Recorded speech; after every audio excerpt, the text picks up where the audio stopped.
All right, good morning, everyone. Today's Wednesday, midweek. I just decided to do a midweek analysis for all of you guys. And I'll be talking about gold, and I'll be looking at gold, and I'll also be looking at Bitcoin, BTC, these two markets. Okay, I already posted a weekly bias on BTC, which my bias still stands, even though Bitcoin has pushed a little bit higher from where it sat when market opened, but my bias is still bearish on Bitcoin. And I'm just looking at gold, and I feel quite a number of people will still be confused with respect to whatever is happening on gold now, because this week has been a bullish week for gold as to um till till till today, Wednesday, gold has been pushing higher. So I just wanted to bring a little bit of clarity, with my my level of expertise to you guys and what I'm seeing on gold going forward. So let me quickly switch to the monthly time frame. Let's start from there. Okay, I have some levels marked. I think let me delete them and start the whole thing for you guys so you see exactly what my thought process is. Well, if you watch the Bitcoin analysis, you'd realize why I always mark the previous month's high and low. I said there are areas where mostly you find liquidity lying over there. So I like to see, in the current month, if the current month would go and test any of these levels and then gives me direction, okay, for that particular month we are in, okay. And it also acts as a guide for this particular month, you understand? Because if if we enter into a particular month and then we see the market trade below the previous month's low, comes back, retests it, then there's a possibility we're going to continue lower. All right. Sometimes we can trade below it, come right back into it, use a support, then start headed higher. Okay. So it acts as a band for me. It helps me, it guides me into the current month's, price action. All right. So this is basically it. Goal at the moment on the monthly time frame. One thing I want people to not forget is that per, per gold's movement, whatever is happening on gold right now is a correction. All right. Gold is in a corrective phase. It's not extremely bearish per the monthly time frame. So gold is in a pullback phase. All right. At least per my analogy, until gold clears this particular area here. Okay, until gold clears this particular area here, which is sitting about, I think the price about 32.92 there about. Until gold clears that particular level, gold is in the corrective phase. Okay, so what I'm going to do now is I'm going to pull my Fibonacci from this particular low to the high, the most recent high. Gold has pulled back about 61.8%. You understand? It has pulled up about 61.8, but that does not mean that I'm quickly going to start buying. No. So the monthly time frame, per what I'm seeing, gold is still bullish based on the monthly time frame. This is just a correction. And as in when the correction is done, or as to if the correction is done, I really don't know at the moment. So let me drop down to the weekly time frame. And also, I think the correction is not done. So let me go down to the weekly time frame and explain. All right. So to the weekly time frame. Now, what you can see on gold at the moment on the weekly time frame is that, we had the rally pullback and gold has been pushing back, it's been creating lower highs, just grinding down.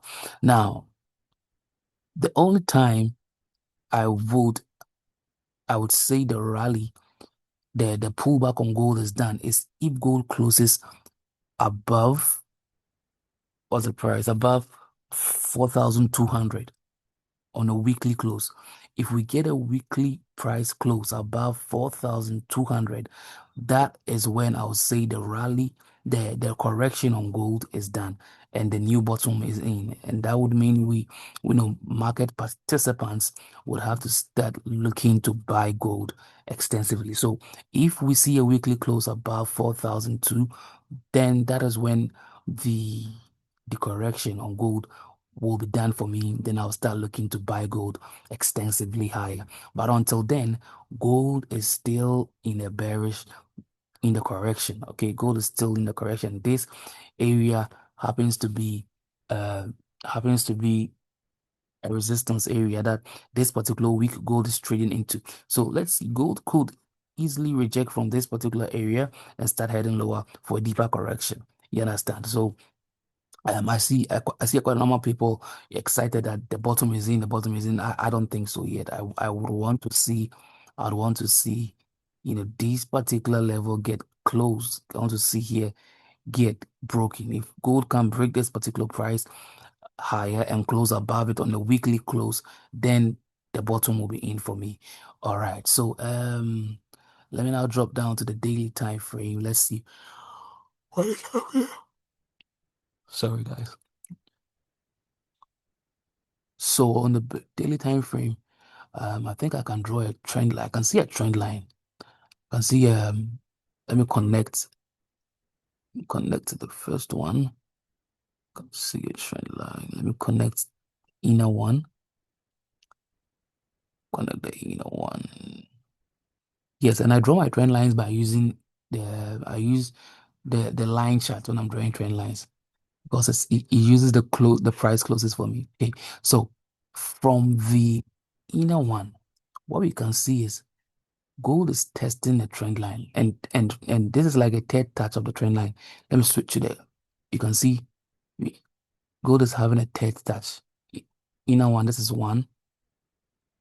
This is two. This is the third touch. And you know what do we say in technical analysis with trend lines? We say the third touch is always what does the trick, all right? So it's two things. It's either gold is going to break out and close above the 4,002 I was talking about, so that the bottom will officially be in, or gold is going to reject this particular area and start heading much lower. So as of now, I am more or less like watching to see what happens in this particular area because this particular area is too important here. Too important for gold at the moment. Too important. So I'm not in a rush.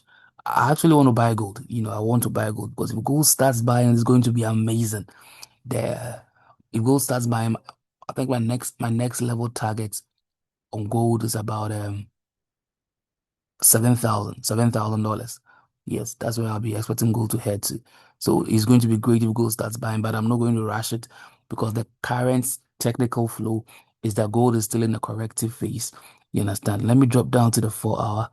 Let me refine the trend line. Let me refine the trend line a bit. I think I see the inner trend line. I think it can be refined a bit to house. Okay, coming all down. This is like, so it looks like a channel. Okay. All right, I'm coming. Let me see. Uh, all right, this is calm. This is calm. Yep. So this is where gold sits at the moment. Very loud. Now, I mean, this move on gold is huge. This move on gold, this move on gold is big. But let's see. It looks very very much to me like it was is how should I put it? Looks very much to me like it's a liquidity grab move. It feels very, very much like that. Yes, but let's see. Let's see what happens. Like I said, the only time I'll be excited to trade gold longs is if gold decides to close above 4,002 on a weekly close. That is when I'll know that yes, the bottom is in and we could start now buying gold to the upside. But until then, gold is still in the corrective phase. And let's be calm and let's be patient. Okay. So I'm going to switch to Bitcoin as well, so we can take a look at what is happening on the side of BTC.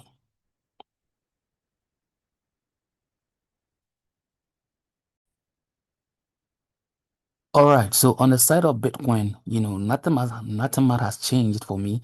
BTC is still trading in the weekly resistance I spoke about, and now I've added a trend line actually. I see it reacting from the trend line. So Bitcoin is still trading in the weekly resistance I spoke about, still testing still in the gap. still in the fair value gap area, which is a resistance, and so nothing much has changed on Bitcoin. My bias is still bearish on BTC. This high is still intact. My bias is still bearish on Bitcoin. Nothing much has changed. Just that the I mean, if you're a BTC trader, you'd realize that the market is reacting from that trend line, and maybe that could be the end because that is a third touch of the trend line. Okay, if I should let me go to the daily time frame. You can see clearly that is a third touch of the trend line. Um, Switch to the line chart. That is one, the top. This is two. This is the third touch. And like we always say, the third touch always does the trick. But let's see if the trend line can, you know, cause BTC to hold its grounds. I don't know yet, but for now it looks like it's holding and looks like the 4 hour is, reversing. So let's see. This was the fair value gap area I spoke about during the weekly analysis. The market just tapped into it. It acted like it had broken. Then the market used there was a lower FVG as well. There's a lower gap as well. The market used that lower gap to react it to it and then trade it higher, a little bit higher. But the trend line currently is holding BTC, and we could see Bitcoin potentially flash all the way right back down. Very, very possible. Then for this particular month, if Bitcoin starts heading down, your target should be that Bitcoin will start making its way back to the previous month's low. Okay, that's around $58,000. Okay, so that is it on BTC as well. My bias hasn't changed, still bearish. Now I even have a confluence with respect to a trend line holding nicely, and that's a third touch of the trend line. So, that is it for BTC. Stay safe and be blessed. If anything changes before the weekends, I'll let you guys know. But for now, my bias is still bearish, and I still expect Bitcoin to roll over to the downside. Bye bye.